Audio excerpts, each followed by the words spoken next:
Okay, good morning, everybody. It is September 7th. September 7th. It's 8:01 in the morning. Watch says it's 7:54. Swatch says it's 7:51.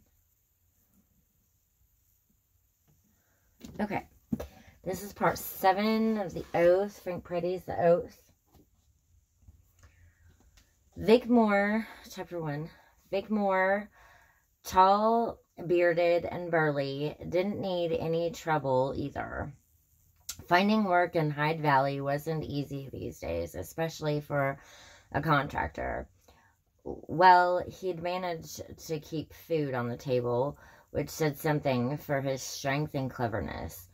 He'd also managed to stay married to the same woman for going on 6 years, which in itself was quite an accomplishment, and said something for Carlotta Nelson's ability to keep a secret.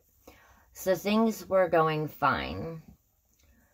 Thank you. And could only get better from here.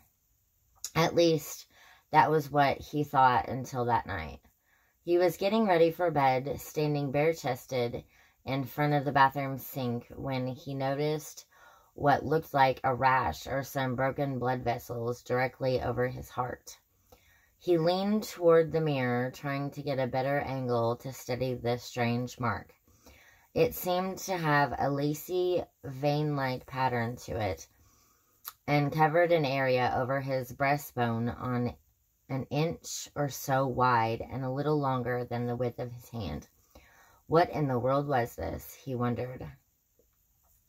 From somewhere deep in his memory, an answer surfaced, and the heart just beneath that mark began to pound faster. Vic grabbed the edge of the sink to steady himself. His head began to swim as reason and logic fought against fear and denial. This mark, this blemish, couldn't be what he thought it might be. He didn't believe all that stuff he'd heard since he was a kid. No, he'd just pulled a muscle or something, broken a couple of blood vessels, swinging a hammer or lifting a radial arm saw. He'd been working hard lately. A loud knock at the front door made him jump. There was a moment of silence, followed by desperate pounding. Dottie, his wife, was in the shower, and he knew she couldn't hear the knocking. Vic cursed the bad timing. Who in the world? He had to cover himself. He couldn't let anyone see. Oh, come on, he told himself. Just put your shirt on. It's no big deal. He put on his shirt, which was hanging on a hook on the back of the bathroom door. For good measure, he grabbed his robe, too.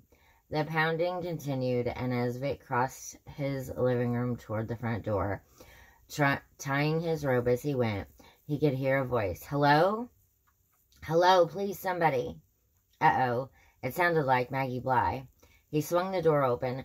Maggie almost knocked him over as she pushed her way inside and held him, practically climbed him in terror. Okay, that's all for this video. Thank you for watching.